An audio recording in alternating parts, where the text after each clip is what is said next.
Okay. Hi, hey everyone. Good evening, good afternoon. I'm not sure what time it is for you guys, where you're at in the world, but yeah, welcome to my monthly live. Just a, I don't know, casual time to ask me questions, or I have my book where I read once a day. It's got like meditations for the day. I've got a candle set up here, so yeah, just chill time. Hope you're all doing well. Hope everything that you're working on, that you've set for yourself, is going well. I can't believe it's March. It is March 4th. So yeah, I'll just hang back a little bit, see if any questions or anybody has anything in particular, and then if not, then I'll just get into the meditations or anything else.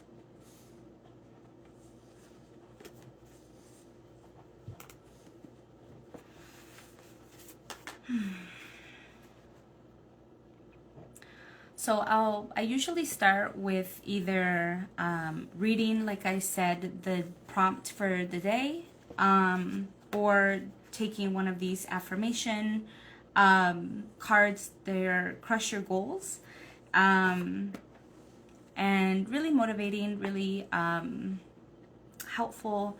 I try to keep them on my desk for inspiration, for help, because little things like this, a book, a song, cards, artwork, anything like that is all types of support that I don't know if free because we purchased them, but they're always there, consistent, always helpful, there when we need them. So I'll start with today. I think I said March 4th, right? Okay. March 4th. So the theme is one step at a time. And then I'll read the paragraph because it's a bit like two paragraphs. One step at a time. That's all you can take. That's all you have to take. Yes, you have visions you've created of where you want to go, but you don't get there in one leap. You get there one step at a time. That's how you receive your guidance. That's how you respond to the guidance you received. Let your faith be strong. Your faith will keep you going through those moments in between steps. When your faith is strong, you don't look in fear at the journey ahead, wondering if you will get all the guidance you need, or if you will get to where you're going. You know you will, so you take the simple steps, one at a time, that lie ahead. You take them in joy because you know you're being guided. You have faith that the simple steps you are led to do will take you to your destination. One step at a time, that's how you will get where you're going. You are being led each step of the way. So I love that. Each day is a bit different. You never know what you're going to get. I guess that's like the Forrest Gump quote. But it's true. Today's message, we don't know where our steps take us into the future. One of the podcast episodes that I published recently is all about not creating plans, more about creating guidelines, and how it's more about having kind of an overarching strategy, having more of what is it that is serving us, what is it that you most are looking for, versus trying to check boxes and make sure that you are doing things in a certain order, or that you're following a certain path. So I love today's message. Actually, it really resonates with a lot of different projects that I have coming out, some different services, some different episodes, because I think this is really the core of what I preach about or what I share about, which is really that plans are, I think a lot of society tells us that plans are great. It's good to have a plan. The more that you know, the more that you can try to look for ahead of time is the ideal. Because I think a lot about our society is about control, structure, optimization, life hacks, all of these things that are supposed to help us be the best, help us progress and perform optimally. And I think that's great in theory. Once we know as a people and as a culture what we're working towards. But because, so much of history, so much of culture and society has just been about conquest and who has more power, who has more autonomy over others. Not all of us are on the same page about that. Not all of us are in agreement. And those of us who are not are kind of forced then to figure out what to do about our careers, our relationships, our health.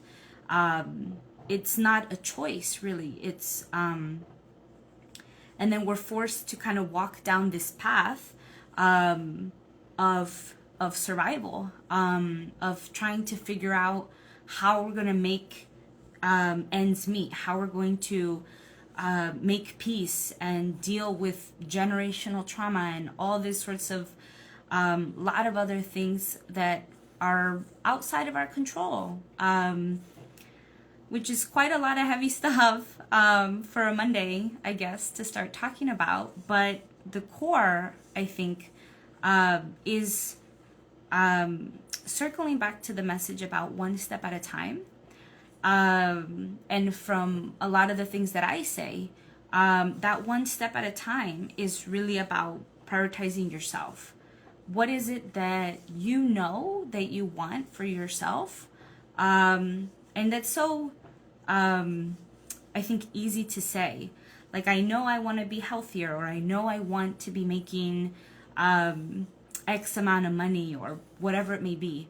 But taking it maybe more granular, more specific, what is it that you want in your lifestyle? Like, for me, for example, I think it's just easier, speaking out of personal experience, I knew that I wanted to stay in a hybrid role, talking about jobs, because I knew that I wanted to have some opportunity to metro or commute, and it's helpful to be outside of our kind of comfort zone, and build community, build relationships. But then also, of course, I love working at home. That's a big reason why I have my business, to be with my dogs, to be with my partner, to take care of myself. So I knew that. And it wasn't just about I wanted to make X amount of money, or I wanted to work in a specific industry. It was really about knowing what was best for me and my lifestyle. So that's kind of, I think, the piecing together of taking it one step at a time. I knew that a hybrid role, making the amount of money I wanted in the industry I wanted, was not going to happen overnight. It was going to take one step at a time. But I knew that as long as I kept my perspective, why I'm making the adjustment I'm making, why this is the why this is important to me, I think that's the bigger piece. Because we want to know, I think all of us, that the steps that we're taking are meaningful, impactful, intentional, healthy, helpful, like they're supportive for us in the stage of life that we're in, and operating within all of that kind of chaos that I was talking about with society. So those are some of the things that I think are important to think about, especially now when the job market, continuing to talk about jobs, because that's so much of what I do in my business, is support people and service providers with their businesses, or their jobs, I should say, careers. I think there can be a lot of fear, and a little bit of taboo, talking about how to bend the rules, how to get out of the norm, the regular structure of corporate, of the way that the job environment operates. I don't know how all of the job industries work. Like I know there's, you know, the night scene, construction workers, there's different types of gig jobs. Like there's a lot of many ways that people can make money, earn a living. I'm most familiar with corporate, being in offices. I don't remember if those are blue or white collar. I never understood that concept because people don't even wear collared shirts to work anymore. So I just feel like there's a lot of change in how we work, and that's physically going into offices, but then also how we think about mentally, like what are the social interactions, what are the expectations or the interactions we want to have with the people, what types of people, what activities, what tasks. So there's a lot more nuance, and so it's really important, I think now, maybe not more than ever. I mean, I think that things just change as society changes, as we change as people, and it's just important in general. How about that? To keep that nuance in mind, because we are that one step at a time, is not just our path. Like that path we're creating is a path that hopefully others can walk behind or walk with, or there are others that we learn from that maybe have walked a similar path, but it's not our path. So yeah, so it's just really, it's beautiful, it's hard, but it's just really important piece of the whole pie, of the whole puzzle of life.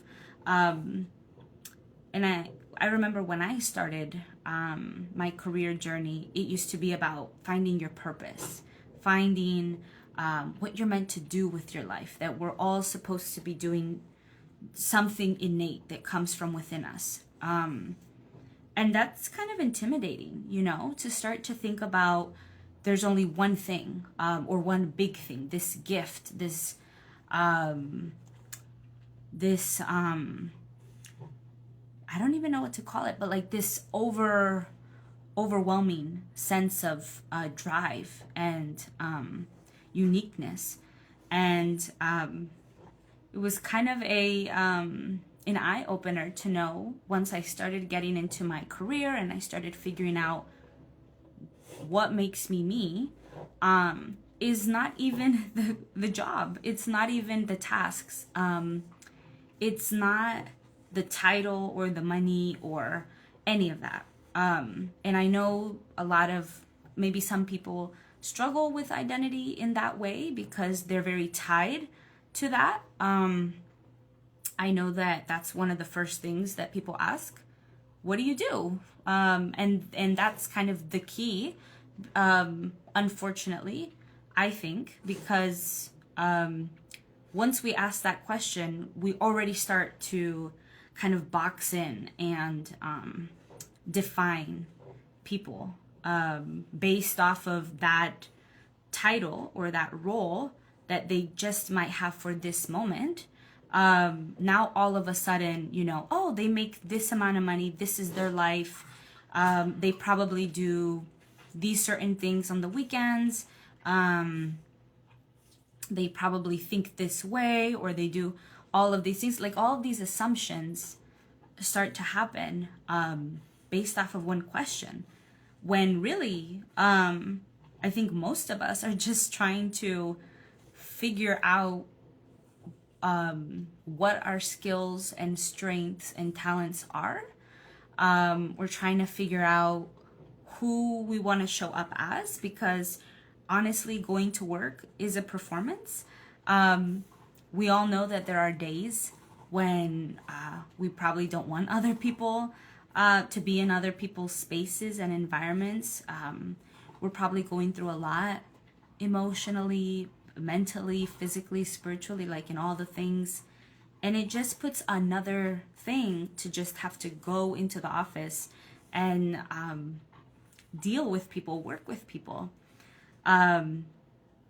So really the job is really just something that we have to do, and not necessarily out of enjoyment. So that question of what do you do could even be what do you do in the moment, or what are you currently doing for work, if that's even an important question to ask. Ooh. Luna says hi. That's my Frenchie. If you haven't seen her in one of the posts, I'll put a picture of her. So yeah, there's a lot of nuance and a lot of different things to talk about. I think about career and jobs, finance in general. But I am really happy to see now that there's a lot more conversation about it. In my mind, there's still a lot of trying to fit the box type of paradigm. What can you do in your resume or your cover letter, your LinkedIn profile? What can you do in order to fit that box, or to make sure that you're doing the things that will set you up for success within society, within, you know, the external. And I think that's useful. I think it's helpful, because I offer some services like that, so I won't totally bash it. But I think it's more important to couple that with, okay, so you're doing this to impact your career, because this will help you get food on the table and start to develop a portfolio, skills, whatever it may be. But even more so than that, like, how is this job going to impact and how it will positively affect your relationships, your health, your creativity, your spirituality? Like, looking at it as the job is a means to an end and is not the end all be all.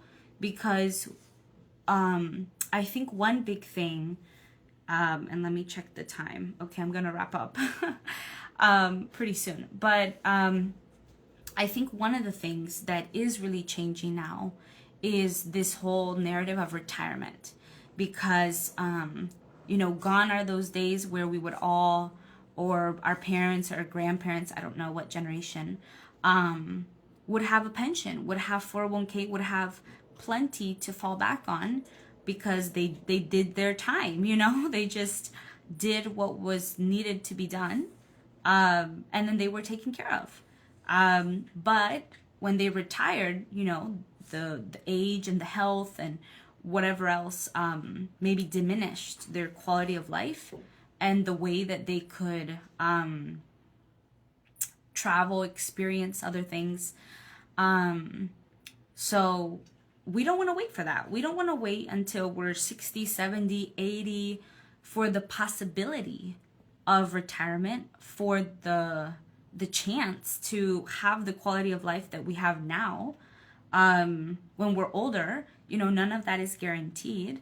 We want to be able to live now, travel and have kids and all sorts of types of children, you know, plants and animals and all types of